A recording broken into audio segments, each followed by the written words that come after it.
कि अल्लाह फरमाता है अगर आप ईमान वाले हो तो फिर इत्तकुल्लाह, अल्लाह से डरते रहा कीजिए, अल्लाह से डरते रहिए। और अल्लाह से डर का मामला तो यूं है, आपको बताऊं कैसे डरना चाहिए। इमाम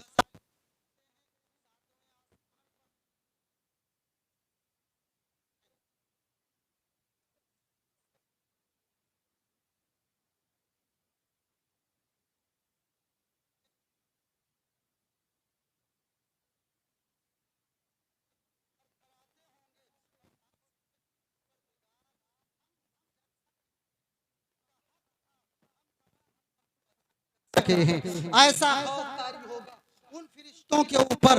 आप सोचें, हम चंद वक्तों की नमाज पढ़ के, हम बीच बीच छोड़ छोड़ के नमाज पढ़ने वाले लोग अपने ऊपर गुरूर करते हैं, अपने ऊपर फख्र करते हैं। और वो फरिश्ते जिन्हें अल्लाह ने पैदा फरमाया और जब से पैदा किए गए सजदे में पड़े हैं, क़यामत में सर उठाएंगे, कांपते हुए अर्ज करेंगे बारी ताला कमा हक़हू, सजदे का हक हमने अदा नहीं कर पाया।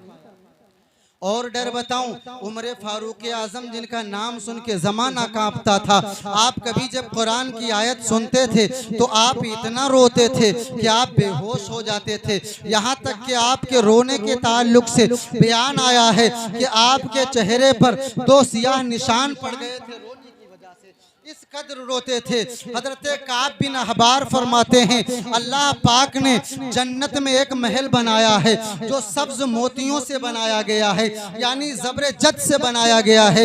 उस महल के अंदर 70,000 मकान बनाए गए हैं, 70,000 घर बनाए गए हैं। और उन 70,000 घरों में हर घर में 70,000 कमरे बनाए गए हैं। और उस घर के अंदर दाखिल सिर्फ वही होगा जिसके सामने कोई हराम शय पेश की जाए और वो अल्लाह के खौफ से बाज आ जाए,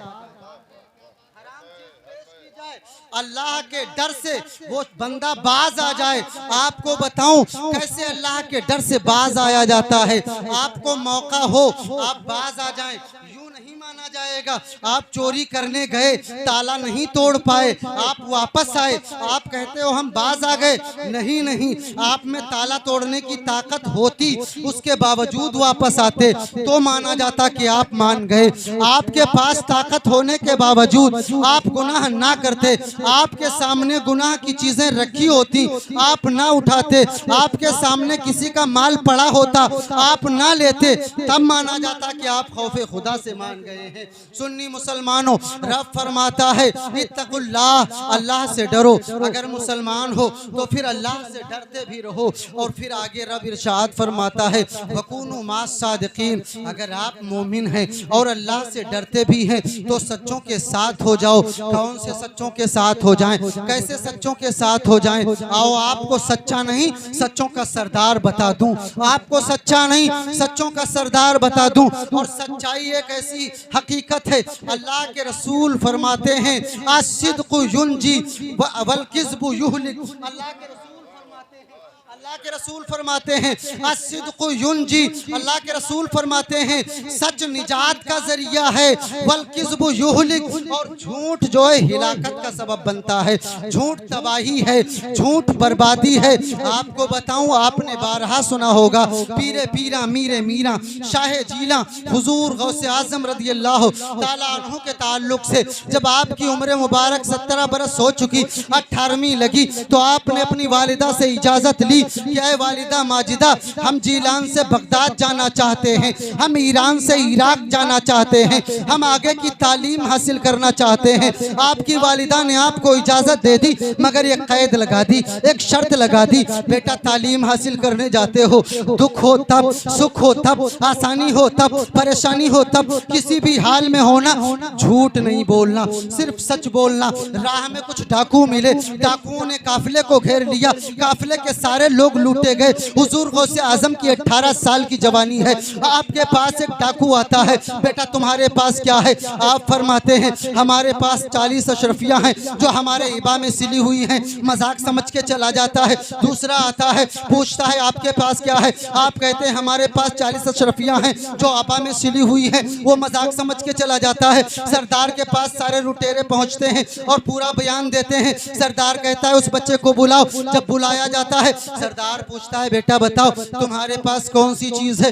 आप फरमाते हैं हमारे पास 40 अशरफियां हैं, हमारी बगल के नीचे सिली हुई है। वो कहता है बगल जो है गुदड़ी उधेड़ी जाए, ईबा उधेड़ी जाए। जब ईबा उधेड़ी जाती है उसके अंदर से अशरफियां निकलती हैं। वो जो है हैरान हो जाता है, कहता है बच्चे ये बताओ सारे लोग अपना माल छुपाते हैं, हम डाकू हैं तुम्हें पता नहीं, हम राहजन हैं तुम्हें पता नहीं, हम चोर हैं तुम्हें पता नहीं, हम माल लूटते हैं। कोई जबरदस्ती करता है हम उसे मारते पीटते हैं, ताकत दिखाता है हम उसकी जान ले लेते हैं। तुम्हें जान का खौफ नहीं, तुम्हें मलाल नहीं, तुम्हें मारने का डर नहीं, तुम्हें लुट जाने का खौफ नहीं। वो कहता है नहीं नहीं हमें किसी चीज का खौफ नहीं, हमें अपनी माँ का वादा याद है, हमारी माँ ने हमसे वादा लिया था राह में कभी झूठ नहीं बोलना, इसलिए हम सच ही बोलेंगे। अब वो सारे डाकू हैरान है और डाकुओं का सरदार कहता है, रोने लगता है और कहता है नौजवान तूने मुझे सीख अता कर दी है, तूने मुझे बतला दिया है। बता तू है, एक तू है कि अपनी माँ का वादा नहीं भूल रहा है, एक तू है अपनी माँ की नाफरमानी नहीं कर रहा है, एक मैं हूँ अपने खुदा की नाफरमानी कर रहा हूँ। 60 डाकू थे, रिवायत में है कि 60 डाकू थे, सबके सब आपके कदम पर, आपके दस्ते मुबारक पर आप तौबा करते हैं और कलमा पढ़ के मुसलमान हो जाते हैं। आप सोचिए उस सारे के सारे डाकू वली हो जाते हैं। ये सच की बरकतें हैं, सच वो चीज़ है। मेरे आका सल्लल्लाहु अलैहि वसल्लम का मामला देखिए, आका फरमाते हैं सच वो है जो नजात दिलाता है, झूठ वो है जो हिलाकत में डालता है। आका के बारे में एक हदीस है, हज़रत अबू सुफियान रज़ियल्लाहु ताला अन्हु से रिवायत है। आप कहते हैं अरब का एक दस्तूर था कि अरब के लोग झूठ नहीं बोलते थे, चोरी करते थे, झूठ नहीं बोलते थे, बुरे अमल तमाम थे उनके पास, जुल्म तशद्दुद करते थे, बर्बरियत का नंगा नाच नाचते थे, मगर झूठ नहीं बोलते थे। झूठ नहीं बोलते थे। जब जो है कुफारे मक्का ने हुजूर और उनके असहाब का रहना दो भर किया, लोग हिजरत करने लगे। कुछ लोग हबशा की तरफ गए, कुछ लोग जब हबशा की तरफ मक्के से हिजरत करके गए, साथ में पीछे से कुछ कुरैशे मक्का उनको वापस बुलाने के लिए हबशा पहुंच गए। वहां के नजासी बादशाह ने मुसलमानों को और वापस ले जाने के लिए आने वाले कुरैशे मक्का को सबको अपने दरबार में जमा किया। और वक्त से हजरत अबू सुफियान फरमाते हैं तिजारत की गरज से हम भी वहीं थे और उस बादशाह ने कहा सारे लोग तो आ गए हैं, किसी सरदार को बुला लिया जाए। हमें बुलाया गया, हमें बुलाने के बाद उसने पूछा ये बताओ ये लोग हैं कलमा पढ़ चुके हैं, ये लोग हैं ईमान ला चुके हैं, ये लोग हैं कुरान पढ़ रहे हैं, ये लोग हैं दीन की बातें करते हैं, ये लोग हैं मोहम्मद रसूलुल्लाह की बातें करते हैं, और ये लोग हैं बुराई करते हैं। तुम सरदार हो मक्के के, ये बताओ अपने कबीले के सरदार हो, ये बताओ तुम क्या कहते हो उनके बारे में। हज़रत अबू सुफियान फरमाते हैं हमने सारी बुराइयां कर डाली, जितनी बुराई मक्के के तमाम लोग करते थे वो सारी बुराइयां अपने नबी की हमने कर डाली। मगर फिर उसने एक सवाल ऐसा किया हमारे रोंगटे खड़े हो गए, हमारी रूह शस्तर रह गई। जब उसने सवाल किया नजाशी ने कि ये बताओ कभी वो हैं कि नहीं बोले, वो झूठ बोले हैं कि नहीं बोले। मैं पहले चाहा, मेरे दिल ने कहा मैं कह दूं कि झूठ बोले हैं, मगर पसीना आने लगा, मैं कैसे कह दूं, मेरी मर्दानगी जवाब दे गई मैं झूठ नहीं बोल सकता। मैंने कहा नहीं नहीं मेरा भतीजा है वो, मैंने देखा है बचपन, मैंने देखा है माँ को गुजरते हुए, उसके लाशे पे बिलकते हुए, मैंने देखा है मोहम्मद बिन अब्दुल्लाह को अपने दादा की जो है गोद में खेलते हुए हमने देखा है, अब्दुल मुत्तलिब के जनाजे पे हमने देखा है, और लोगों को गोद में उठाते हमने देखा है। आज जब पत्थर उठाए हैं तब भी हमने देखा है। अबू सुफियान नजाशी बादशाह के दरबार में कहते हैं हमने खलवत में जलवत में हर तरह से देखा हो कि मोहम्मद बिन अब्दुल्लाह सुख हो या दुख हो, आसानी हो या परेशानी हो, बंदा जब बोलता है सच बोलता है, झूठ कभी नहीं बोलता। तभी तो मुजफ्फर वारिसी कहते हैं असीर दुश्मन की चाह में भी, असीर दुश्मन की चाह में भी, मुखालिफों की निगाह में भी, अमी है सादिक है मोतबर है, मेरा पैगंबर अजीम, मेरा पैगंबर अजीम तर है।